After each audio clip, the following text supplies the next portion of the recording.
Muchísimas gracias por continuar con nosotros. Martes de Pregúntenle al Eli, con Eli Feinseg, economista, comentarista, comunicador, respondiendo a las preguntas de ustedes que hagan a través de la página de Facebook de este programa a las 5 con Alberto Padilla. Eli, ¿cómo estás? Aquí con toda la pata, Alberto. Y con ¿Tú toda qué la tal? mascarilla también. Con toda la mascarilla también, Muy sí. bien, me da Sí, mucho sí, sí, gusto. sí, sí. Ajá. A ver, aquí hay varias preguntas. Fíjate que esta pregunta, vamos a ver. Mira, ¿dónde está? Acá está arriba. Juan López, que es nuestro productor, literalmente productor de preguntas más importante, tiene una máquina de hacer preguntas, Juan. Así es. No, pero a principios, la semana pasada, creo que fue la semana pasada, estuvimos hablando acerca de Panamá y de este proyecto de las zonas francas que está haciendo Panamá, Sí. un proyecto importante. Según recuerdo eran 3 zonas francas. Juan López dice que 5. Pero dice Juan, porque Panamá tiene una notoria falta de recurso humano. Tiene casi como pleno empleo de personal calificado, ¿no? Ujú. Entonces dice, Panamá abre 5 zonas francas o 3. ¿Sería una buena movida para Costa Rica que los ticos postularan a dichos trabajos? Pregunta Juan López. Bueno, yo creo que lo que sería una buena movida para Costa Rica es postular un programa similar de creación de zonas francas. Lo que hizo Panamá, y ojo que me leí la noticia, no recuerdo mucho el detalle, pero sí, fue crear varias zonas francas en regiones remotas. No son en las grandes ciudades o Y una cerca de la frontera con Costa Rica, una muy cerca de cerca. la frontera con Costa Rica. Y son zonas francas temáticas, entonces hay algunas para desarrollo agroindustrial, qué sé yo, diferentes tipos. Entonces, sí lo que se busca es diversificar el tipo de empleos. No son empleos solo para la mano de obra calificada, sino que lo que están buscando es promover la atracción de inversión para crear empleo para toda la población.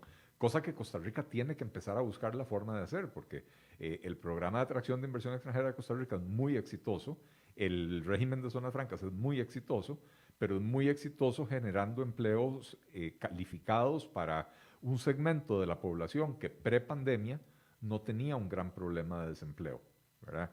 Y los segmentos de la población que mayores problemas de desempleo tienen, el desempleo estructural de Costa Rica, está precisamente en las personas que tienen menos cualificaciones, que no concluyeron los estudios, que no dominan idiomas extranjeros, que tal vez no son técnicos o matemáticos o qué sé yo, ¿verdad? Entonces, para estas personas también hay que generar empleo. Claro. El propio Juan López, ¿tiene sentido la actual propuesta de empleo público dejando la convención colectiva dentro de la ley? Al FMI parece que no le importó. No confundamos peras y chayotes. No tiene ningún sentido dejar la convención colectiva dentro de la ley. Eh, ya se ha explicado muy claramente, y yo no soy abogado para repetir los argumentos, pero don Rubén Hernández, abogado constitucionalista, ex magistrado suplente de la Sala Cuarta, lo ha dicho con toda la claridad del caso. La convención colectiva es un derecho de los trabajadores, pero no en el sector público. La Convención 98 de la OIT, de la Organización Internacional del Trabajo, de la cual Costa Rica es parte, así lo establece claramente, según lo ha dicho don Rubén Hernández. Porque la naturaleza de la relación entre el Estado y sus funcionarios no es una relación laboral normal en términos de la legislación laboral. No se les aplica la legislación laboral costarricense, se les aplica el Estatuto del Servicio Civil, por eso se dice que es una relación estatutaria. Y entonces la OIT, la Convención 98, claramente dice que la convención colectiva es un derecho para las relaciones laborales, no para las relaciones estatutarias, y por lo tanto no tiene ningún sentido dejar eso ahí. Ahora, que el Fondo Monetario, la Junta de Gobernadores del Fondo Monetario aprobó el acuerdo alcanzado con Costa Rica, no quiere decir nada más que aprobó el acuerdo alcanzado con Costa Rica. Costa Rica se comprometió a una serie de parámetros y tiene tiempo para cumplir con esos parámetros. El Fondo Monetario no se va a pronunciar sobre el proyecto de ley de empleo público y los, digamos, los trajines de la discusión legislativa hasta que esté aprobado. Si se aprueba un proyecto de ley de empleo público que no cumple con lo que el gobierno de Costa Rica le prometió al Fondo Monetario Internacional, ahí sí podríamos entrar en problemas. Bien, nos quedamos con Juan López porque tiene más preguntas. Okay. ¿Qué opina sobre el Poder Judicial amenazando con tumbar la ley de empleo público en la sala cuarta de ser incluidos?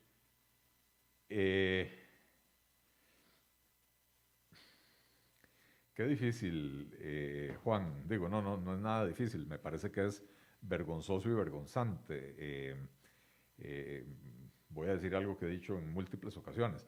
Los magistrados de la sala cuarta usualmente mantienen silencio acerca de proyectos que eventualmente podrían terminar en sus despachos o en sus escritorios con consultas de constitucionalidad.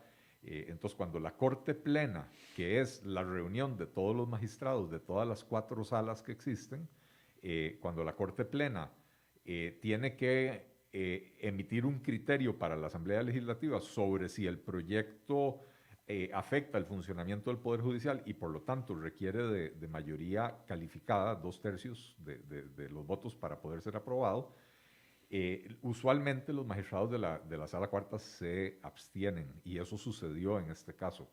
Es con la excepción, si no me equivoco, con la excepción del presidente de la Corte, don Fernando Cruz, que es magistrado de la sala cuarta, pero que él sí votó en la sesión de Corte Plena, con lo cual se inhibe de participar en la discusión después en la sala cuarta.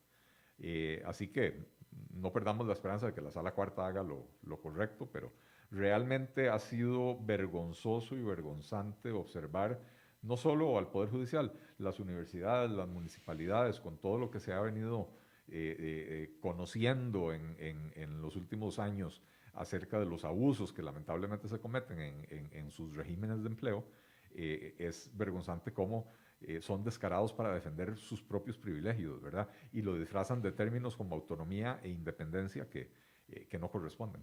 Claro. Ricardo José Aranco Chassi dice, válgame, en este momento, aquí está.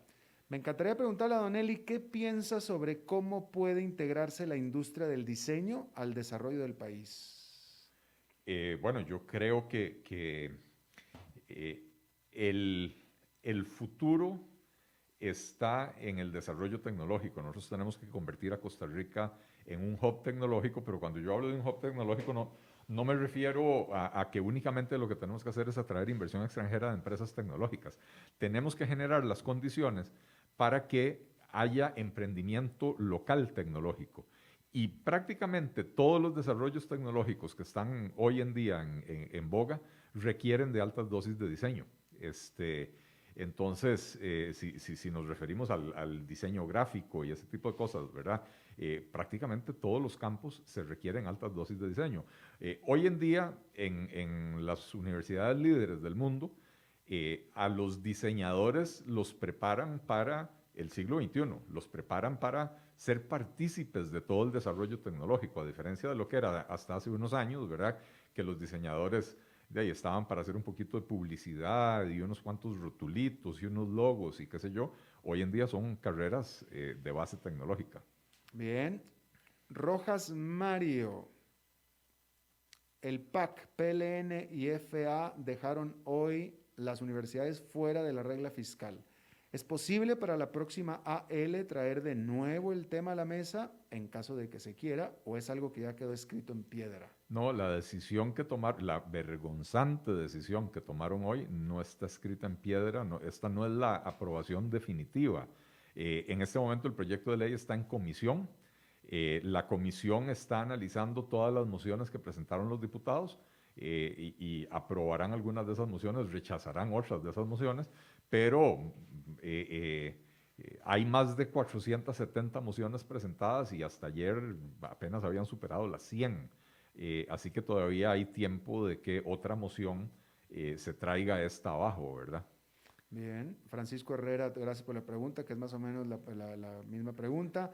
Pregunta para Alberto, ¿cuándo invita al diputado Villalta para que explique sus ideas? La razón por la cual Eli Feinstein está aquí es porque el diputado Villalta no aceptó. Originalmente, el columnista de los lunes iba a ser el diputado Villalta, al cual, de los martes, iba a ser el diputado Villalta. No es cierto, no es cierto. El que entró fue Fernando Francia, hay que decir la verdad. Sí. El que entró fue Fernando Francia, pero yo invité originalmente cuando a la creación de este programa, yo quería a alguien de la corriente ideológica, vamos a decirlo así, de Villalta, y por tanto yo invité formalmente a Villalta para que formara parte del grupo de colaboradores, y el señor tuvo a bien rechazar cordialmente la invitación. Y bueno, entonces, habiendo dicho eso, me parece buena idea invitarlo de nuevo. Vamos a ver si acepta, pero me parece buena idea de Francisco Herrera. Vamos a ver si acepta el diputado Villalta que venga aquí al programa. Vamos a trabajar. Dice,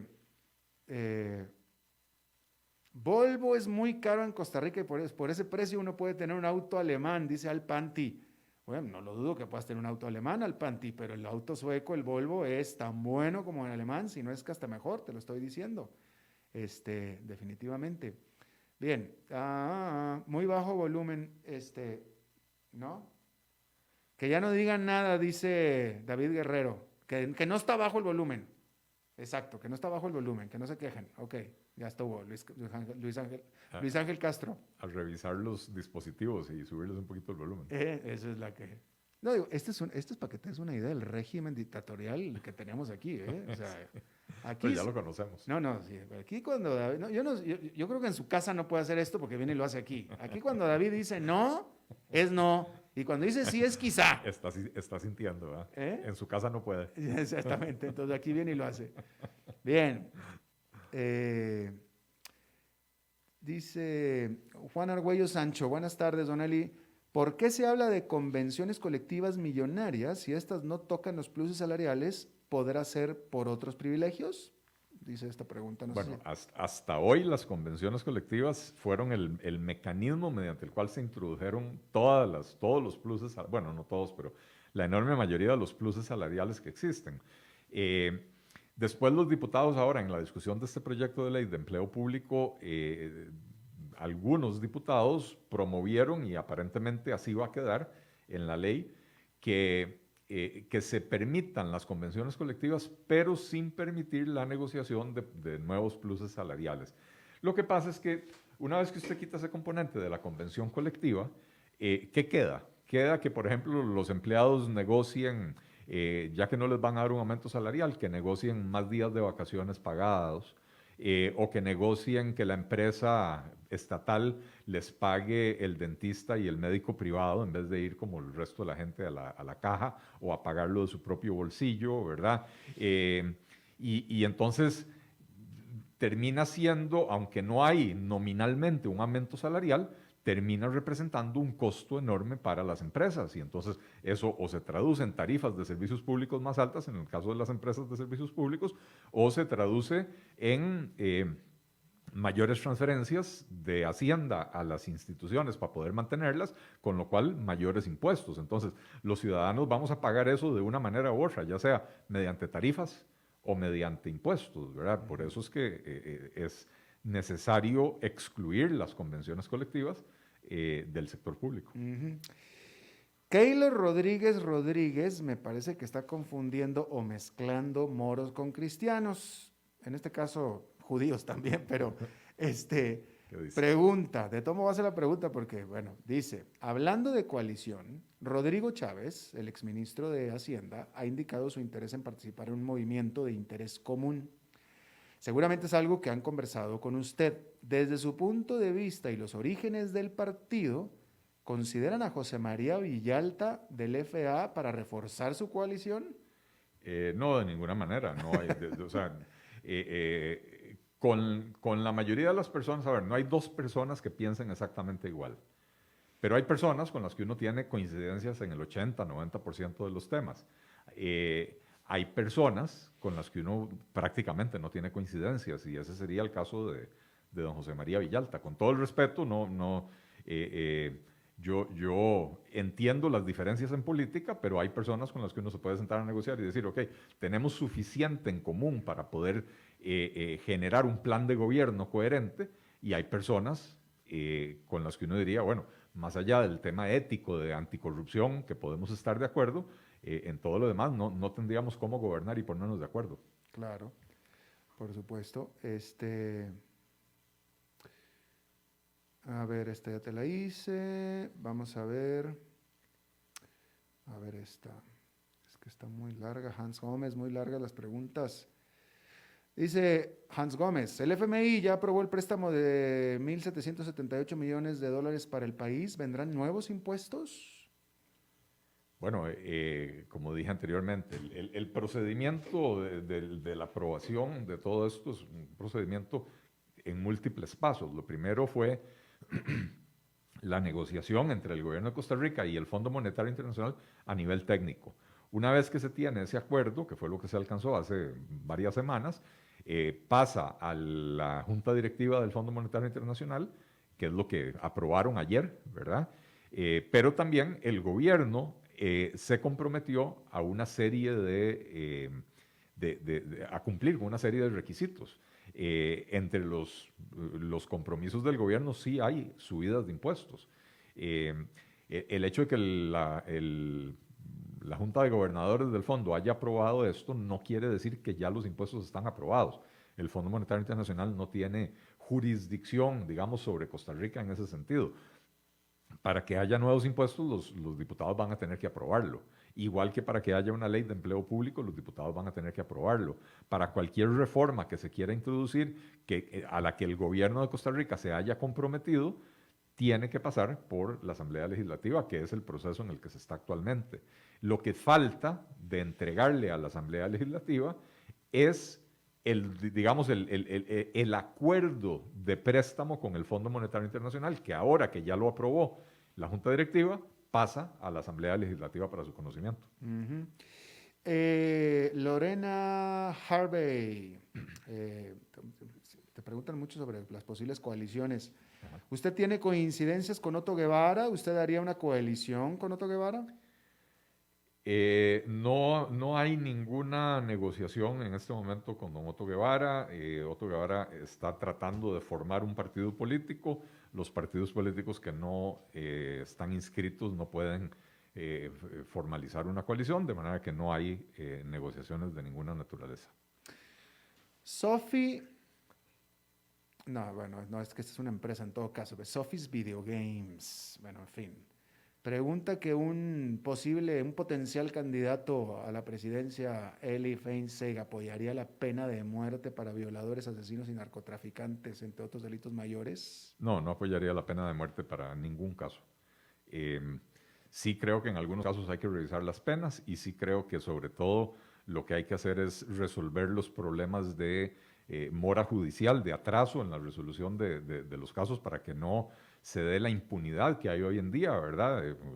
Las personas cometen un delito y 10 años después los van condenando, ¿verdad? Pero la pena de muerte me parece que es una barbarie, es un concepto totalmente antiliberal. Muy bien. Te preguntaban te estaban preguntando acerca de cómo prevenir o cómo impedir la evasión fiscal en los negocios cuando tratan de cobrarte un precio si pagas en efectivo, otro precio si pagas con tarjeta de crédito. Pidiendo la factura. O sea, si usted paga en efectivo, igual tiene derecho a que le emitan una factura electrónica. Y entonces pida la factura si no quiere que ese negocio evada con la compra que usted está haciendo. Entiendo que los comercios a veces hacen eso. No es legal, pero a veces hacen eso, de que le dan un precio con tarjeta y un precio sin tarjeta, porque las comisiones en este país de las tarjetas de crédito eran muy altas. Ahora ya se aprobó una ley para regular estas comisiones y entonces creo que los comercios ya no tienen esa excusa, ¿verdad? Pero yo lo que creo que hay que hacer es que los ciudadanos tomemos conciencia de que tenemos que pedir la factura siempre. Bien, te pregunta Ricardo José Arango Chassi otra vez, ¿ves tú posible que algún día podrían ser voluntarias las inscripciones a colegios profesionales? Así debería ser, así debería ser. la, la, la obligatoriedad de la colegiación profesional en la mayoría de los campos es un sinsentido, ¿verdad? En la mayoría de los países tienen colegiación obligatoria o por lo menos la obligación de superar ciertas pruebas en áreas donde, por ejemplo, está en riesgo la vida humana, por ejemplo, la salud. Entonces, digamos, un médico en Estados Unidos no tiene que ser miembro del colegio de médicos, no sé ni siquiera si existe una institución así, pero sí tiene que haber pasado las pruebas, que no recuerdo cómo se llaman, unas pruebas que se hacen en todo Estados Unidos para comprobar que la persona que se graduó de medicina tiene los conocimientos necesarios para poder ejercer. Igual en derecho, tienen que pasar las pruebas el bar, que ni siquiera sé qué quiere decir, ¿verdad? Pero estas pruebas, todos los abogados que quieran obtener una licencia para ejercer en Estados Unidos tienen que superar estas pruebas, pero eso no los obliga a ser miembros de un club que termina siendo un club social. Y no tiene ningún sentido la colegiación obligatoria en carreras donde ni siquiera está en juego ni la vida humana, ni la fe pública, ni absolutamente nada más. Son un obstáculo para el empleo. Eric Bloom te pregunta si estás a favor de los portadores legales de armas. A favor de los portadores legales de armas. De arma. Yo estoy... o sea, hay algunas leyes que no me parecen correctas, ¿verdad? Pero lo que es legal es legal. Si no nos gusta lo que es legal, cambiémoslo. Yo sí creo que bajo condiciones claramente establecidas en la legislación, las personas deberían de tener derecho a portar armas si así lo desean, en las condiciones que establezca la legislación, ¿verdad? Me parece que las armas escondidas no deberían de darse, ¿verdad? Porque entonces se convierte en una amenaza muy importante, ¿verdad? Pero creo además, y sobre todo, que Costa Rica no debería estar importando discusiones que son ajenas. Todo este tema de las armas es un tema muy gringo, no es un tema que es, digamos, que da con la esencia del ser costarricense. Yo creo que las personas que les gusta eso, y aclaro que yo no soy, pero las personas que les gusta eso tienen que tener derecho a poder tener sus armas legalmente inscritas, y entre más fácil sea inscribir las armas, menos mercado negro va a haber, y entonces más fácil es rastrear para las autoridades la comisión de crímenes utilizando esas armas, ¿verdad? La mayoría de los criminales en este país no tienen sus armas inscritas, no tienen sus armas legalmente registradas. Hay un mercado negro enorme que nace de la dificultad precisamente de poder inscribirlas legalmente. Manuel Guillermo Font Benavides te pregunta, del 1 al 10, ¿cómo calificas a Carlos Alvarado como presidente? Ay, bueno, no le voy a poner un número, pero bastante mal, pésimo. ¿Cómo se llama? Me parece que intentó ser presidente por un año, que una vez que se le aprobó la reforma fiscal, aparentemente pensó para sí mismo, listo, ya logré lo que necesitaba lograr, y decidió no tomar decisiones, paradójicamente. Entonces no se ha querido comprometer a grandes cosas. Ahora la pandemia lo ha obligado a nuevamente empezar a moverse. Entonces, ¿cómo se ha movido? La solución fácil para el PAC, proponer otra vez más impuestos. No entendiendo que la economía está mal desde antes de la pandemia, que se necesitaban medidas de reactivación económica que nunca se dieron, y que más hoy con los efectos de la pandemia, esto es importantísimo en vez de estar pensando en cómo garrotear aún más a la población costarricense. Así que mi calificación como presidente, tengo que decir que muy, muy mal. Ya nos vamos, se te acabó el saldo. Eli, se te acabó el saldo. Pero hoy siento que alcanzó para muchas preguntas. Sí, muy bien, sí, bastantes. Sí. Y las hubo definitivamente. Sí. El 45% de ellas de Al López, pero... de Juan. De Juan López, pero las hubo. Bien. Despídete de tu público, Eli. Gente, muchísimas gracias, como siempre. Gracias por las preguntas, ha estado muy interesante el intercambio. Alberto, muchísimas gracias. Andrés, muchas gracias por tenernos a todos aquí en este espacio.